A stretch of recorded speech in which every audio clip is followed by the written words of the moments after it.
नमस्कार दोस्तों, स्वागत है आप सभी का द ग्रेट सरकारी यूट्यूब चैनल में। तो दोस्तों, आज का टॉपिक आपको थंबनेल देखकर पता लग ही गया होगा। आज हम किस टॉपिक के ऊपर बात करने वाले हैं। आज हम बात करेंगे यूपी पुलिस कांस्टेबल की जो इन हैंड सैलरी होती है ट्रेनिंग के टाइम भी और ट्रेनिंग के बाद भी, वो कितनी होती है। अर्थात एक यूपी पुलिस के सिपाही को 2023 के अंदर जब आपकी ये 40,000 वाली वैकेंसी पूरी होगी तब उसको कितनी सैलरी उसके हाथों में मिलेगी, कितनी सैलरी उसको ट्रेनिंग के टाइम पे मिलेगी और कितनी सैलरी उसको ट्रेनिंग के बाद मिलेगी।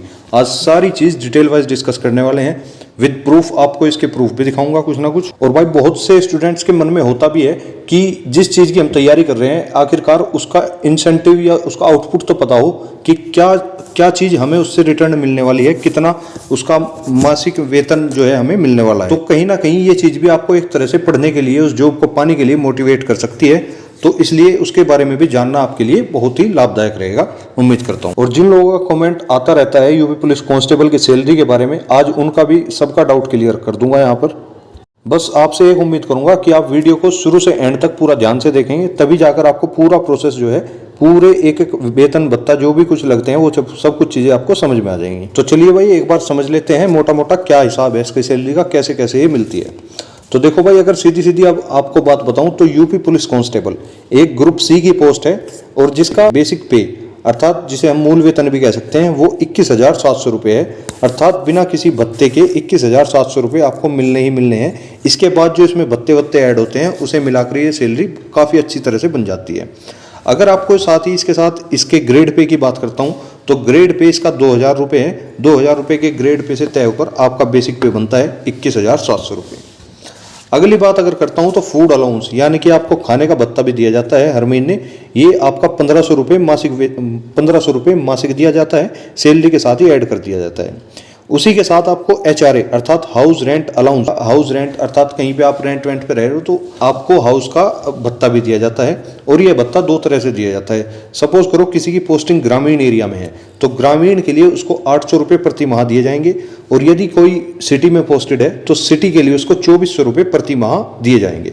ठीक है, ये बिल्कुल लेटेस्ट डाटा है, आपके लिए निकाल कर लाया हूँ, जो आपको 2023 में अपनी 40,000 वैकेंसी के बाद आपको ट्रेनिंग के टाइम भी मिलेगा और वैसे भी मिलेगा बाद में भी। ठीक है, नेक्स्ट अगर मैं बात करता हूँ DA की, तो DA आपका 6,727 रुपये बनता है। और ये DA निकलता कैसे है? DA निकलता है बेसिक पे, अर्थात जो आपका मूल वेतन है उसका 31% वर्तमान में DA निकाला जा रहा है।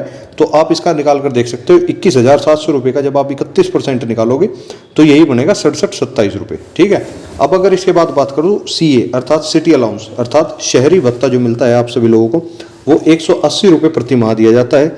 इसके बाद आपका किट मेंटेनेंस वगैरह मिलता है 188 रुपये। किट मेंटेनेंस में ये चीज़ आती है जैसे पुलिस वगैरह, जूतों की पुलिस वगैरह, और जो भी आपकी यूनिफॉर्म किट होती है उसको सही तरह से सही रूप से रखने का जो भी भत्ता दिया जाता है वो सब किट मेंटेनेंस के अंदर आ जाता है।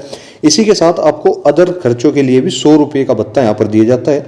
साथ ही इसके साइकिल का भत्ता भी आपको 200 रुपये दिया जाता है। हालांकि अब आके पेट्रोलिंग जो है मोटरसाइकिल या कार्स में होती है, लेकिन अभी भी आपको साइकिल का भत्ता बाकायदा रूप से 200 रुपये दिया जाता है। हालांकि साइकिल पे कोई पेट्रोलिंग नहीं करता, बहुत ही देहात एरिया में हो सकता है कहीं साइकिल पे भी पेट्रोलिंग होती हो, लेकिन मोस्टली जगह अब बाइक से ही पेट्रोलिंग की जाती है। नेक्स्ट अगर बात करता हूँ तो डेली अलाउंसेस अर्थात रोजाना का भत्ता आपको 240 रुपये, 300 रुपये और 390 रुपये दिया जाता है। और ये डेली अलाउंस 3 कैटेगरी में इसलिए डिवाइड है कि जब हम कहीं बाहर जाते हैं अर्थात सिटी से 8 किलोमीटर दूर कहीं पर ड्यूटी लगा दी जाती है और 12 घंटे के लिए वहाँ पर जो है रुकना अनिवार्य होता है, तो 12 घंटे के बाद ये अलाउंस लागू होते हैं। और ये 3 कैटेगरी में डिवाइड किए हुए हैं। 240 रुपये वाला जो भत्ता है ये फर्स्ट क्लास भत्ता माना जाता है, 300 रुपये अर्थात सेकंड क्लास भत्ता, 390 रुपये अर्थात थर्ड क्लास भत्ता। इसका मतलब है कि जिन लोगों की पोस्टिंग फर्स्ट क्लास सिटी में है तो उन्हें 240 रुपये भत्ता डेली का दिया जाता है। जिनकी सेकंड क्लास सिटी में है उनको 300 रुपये भत्ता दिया जाता है, और जिनकी थर्ड क्लास सिटी में है उनको 390 रुपये प्रति माह भत्ता दिया जाता है। और इसके बाद अगर बात करूं तो दिवाली बोनस अर्थात दिवाली के लिए भी आपको सालाना 7,000 रुपये दिए जाते हैं। अर्थात एक साल में एक बार दिवाली आती है तो एक साल में एक बार ही आपको 7,000 रुपये दिए जाएंगे। ये मंथली नहीं दिए जाते, ये बात ध्यान रखना। ठीक है, इसके बाद नेक्स्ट आ जाता है हमारा NPS कट रहा है आजकल। 2004 के बाद जो लोग भी यूपी पुलिस कांस्टेबल या किसी भी सरकारी विभाग में भर्ती हुए हैं, उन सभी के लिए एक उनका अलग एनपीएस अकाउंट खुलवाया जाता है और भाई ये एज ए पेंशन कटता है। इसकी कोई ज्यादा चिंता लेने की जरूरत नहीं है, क्योंकि पुलिस विभाग में एनपीएस एक पेंशन की ही तरह काम करता है। जब आप रिटायर होते हो तब आपको इसका पूरा ब्याज सहित ये रुपया वापस मिल जाता है। और इसमें एक बात और इम्पोर्टेंट है कि इसे हम एनपीएस को हम कभी भी 5 साल से पहले नहीं निकाल सकते, और यदि 5 साल के बाद आप निकालते भी हो तो लगभग 60% ही आप निकाल सकते हो, 40% आपको उसमें रखना अनिवार्य होगा। फिर आपको रिटायरमेंट के समय पूरा 100% वो भत्ता दे दिया जाएगा। इसी के साथ देख लेते हैं एनपीएस हमारा कितना कटता है, कितनी जो है यूपी पुलिस कांस्टेबल की मूल सैलरी होती है, उसके अनुसार ये एनपीएस डिसाइड किया जाता है। तो अगर आप यहाँ ध्यान से देखेंगे, मूल वेतन का 10% प्लस डीए का 10%। आपने अभी पीछे देखा होगा, डीए मैंने बताया था 6,727 रुपये, ठीक है। तो यदि 6,727 का 10% निकालते हो तो 627 रुपये 672 रुपये बैठता है। और मूल वेतन का 10% जब आप निकालोगे तो मूल वेतन था 21,700 रुपये, उसका 10% बैठता है 2,170 रुपये। इन दोनों को जब आपने ऐड किया तो ये लगभग 2,800 रुपये हो जाते हैं। वैसे एक्चुअल 2,842 रुपये बैठ रहे हैं, 2,800 रुपये लगभग हो जाते हैं। फिर 2,800 रुपये का भी 2.5 गुना ये सरकार अपनी तरफ से मिलाकर 7,000 रुपये बना देती है। तो लगभग इस तरह ये 7,000 रुपये बैठते हैं, जो कि मंथली आपके एनपीएस अकाउंट में डिपॉजिट कर दिए जाते हैं। 2.5 गुना इसका सरकार देती है। मूल वेतन का 10% आपकी सैलरी में से लिया जाता है और डीए का 10% भी आपकी सैलरी में से ही लिया जाता है, तब जाकर ये 2,800 बनता है। 2,800 में 2,800 का 2.5 गुना जो है सरकार अपनी तरफ से मिलाकर प्रति माह 7,000 रुपये बनाकर आपके जो है एनपीएस खाते में जोड़ देती है। और भाई एक चीज और क्लियर कर दूं, यहाँ पे आपको ये भी जानना जरूरी है कि पीएससी की सैलरी ज्यादा क्यों होती है और सिविल वालों की कम क्यों होती है। भाई सीधी सी बात है, पीएससी वालों की ट्रांसफर सबसे ज़्यादा होते हैं, सिटी टू सिटी वे ज़्यादा ड्यूटी देते हैं, तो इसलिए हर सिटी का मानदेय भत्ता अलग अलग होता है, इसलिए उनका टीएडीए ये सब भत्ते वगैरह लगाकर उनकी सैलरी ज़्यादा हो जाती है। हालांकि उनका मूल वेतन सेम रहता है, सिविल पुलिस हो चाहे पीएससी हो, उनका मूल वेतन बिल्कुल सेम है, बिल्कुल सेम टू सेम 21,700 रुपये उनका बेसिक पे है। लेकिन ड्यू टू ट्रांसफर उनका जो है वेतन जो है ज़्यादा हो जाता है सिविल वालों से। बस यही एक कारण है, क्योंकि वो मूवमेंट करती रहती है, एक जगह स्थिर नहीं रहती। और भाई अगर आपको पूरी कुल सैलरी अगर मैं बताऊं यूपी पुलिस कांस्टेबल की कितनी है, तो आप भी ये कहोगे कि सर आपने पूरा ढांचा तो समझा दिया, लेकिन कुल सैलरी टोटल सैलरी होती कितनी है ये बताओ।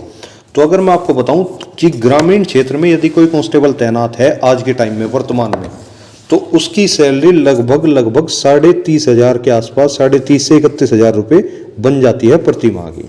और इसी में से उसका 2,800 रुपये जो है एनपीएस कट जाता है, और हर महीने उसके अकाउंट में एनपीएस अकाउंट जो होता है 7,000 रुपये डिपॉजिट होने का मैसेज आ जाता है।